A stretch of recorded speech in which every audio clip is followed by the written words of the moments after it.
Good afternoon. This is Coach Bebop, League Manager of Hard Knox Life, part of If Tebow Can Do It, So Can I Fantasy Football League. I'm not entirely sure where to start in review of Week 3. Great starts in Week 1 and 2, super pumped going into Week 3. Should have been an easy matchup against Most Valuable Psychonaut. Look, in between Week 2 and 3, we look for some small increases in productivity in the quarterback, tight end, and defense positions. Nothing special, just wanted to see if we could pull another point or two in each of those categories. In the quarterback position, we traded Russell Wilson for Jared Goff. Russell Wilson's a good QB. His performance was subpar as far as expectations go. So we went to Jared Goff, hoping for a big week out of him. Again, nothing special, just very mediocre performance. Don't know if he will be continue to be a part of the Hard Knocks Life team. Just average overall. So we'll look for improvements in Week 4 in that category.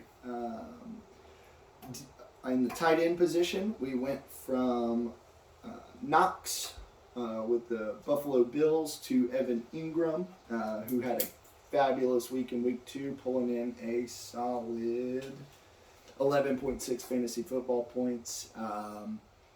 Ended Week 3 with 3.9 on one catch of 3 for 9 yards and a 2-point conversion. Not cutting it. Got to do better there. Evan Ingram going to have to go. We look forward to a better player in that position in Week 4. The defense, oh my goodness, you want to talk about position that hurt our team significantly. -5 fantasy football points. Not it. Not even sure how that happens. Maybe they got a turnover, maybe they got a fumble, an interception, then immediately gave it right back to the offense and said, no, you don't want to go ahead and score. Not sure. You will not see them on our team again the rest of the season. That was a letdown. So let's see, that moves us on to our injuries in the receiving core. We've got a fabulous receiving core. Everybody took marginal injuries throughout the week in Week 3. Waddle with a groin, Thomas with a foot, and Higgins with a toe all led to a subpar performance in the wide receiving category. All great receivers. We look forward to having them back out there in Week 4 or as soon as they're healthy. Till now, we're going to have to manage that area carefully. Running backs. We had Jonathan Taylor in Week 3 with a solid 12.1. Not terrible for an upper end RB2 or lower end RB1, but we're talking about the number 1 draft pick in all of fantasy football wide receiver or running back core. So we're going to need to do better there.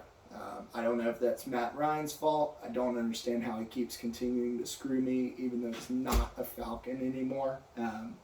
It's just amazing. Jonathan Taylor, we expect good things out of him coming into Week 4. Javonte Williams, my RB2, not sure what happened there. Watched the game. Not super productive on all of his touches. We just hope to see more from him in Week 4. Can't really say much there. On a good note, Gano, Giants kicker, been my kicker for 2 years now. One of the best kickers in the league. Love him. Pulled in a solid 13 points. Can't ask anything else from him. He did have one blocked field goal in that game for 50 yards. Shouldn't really hurt him in points, yet it does. That's okay. Can't do anything about it. Get back up there. Put the balls through the upright. Keep it moving. Improvements and sustains from Week 3. We need to limit our injuries. We need better matchups on defense. And Matt Ryan needs to use Jonathan Taylor. Sustains, Gano. Keep it up, buddy. We can rely on you.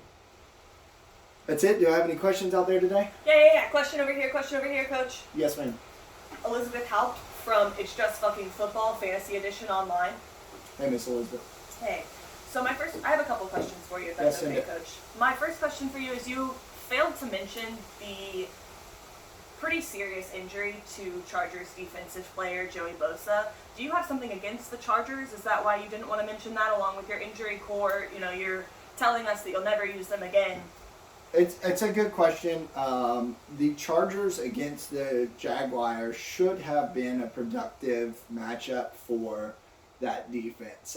With or without Joey Bosa, I don't think they could have put up the production points I needed. You won't see them again on my team. Okay, thank you, Coach. What are your biggest concerns going into Week 4 against, I have here, BDK Team Tank? As I mentioned earlier, we do have those limited injuries. I think we've managed those, figured out good position players to fill in while our main WR1 and WR2 are out. Ultimately, not a huge concern there. Should be an easy matchup in Week 4. Perfect. I look forward to that for you, Coach. And my final question is, according to my records, you just squeaked by with about 0.1 points over the lowest scoring team in this league, which was Northside Southsiders, managed by Kyle Nelson. Can you tell me why you're here giving us this press conference today? Sure, yeah, great question, and thank you for asking. Coach Kyle is a good friend of mine, and he had a pretty tough week last week. As you can see, we both had a tough week this week. I wanted to share/save the spotlight as much as I could. It came down to me watching the last minutes of the last game Monday, hoping that Gano could kick another field goal in order to not be the biggest loser this week. And it did. He produced well for me. But again, I wanted to help out where I can. Really lucky and fortunate not to have been bottom place coming out of Week 3, but here we are. Perfect. Thank you so much, Coach. Good luck in Week 4. Thank you. Appreciate it. Don Julio, baby.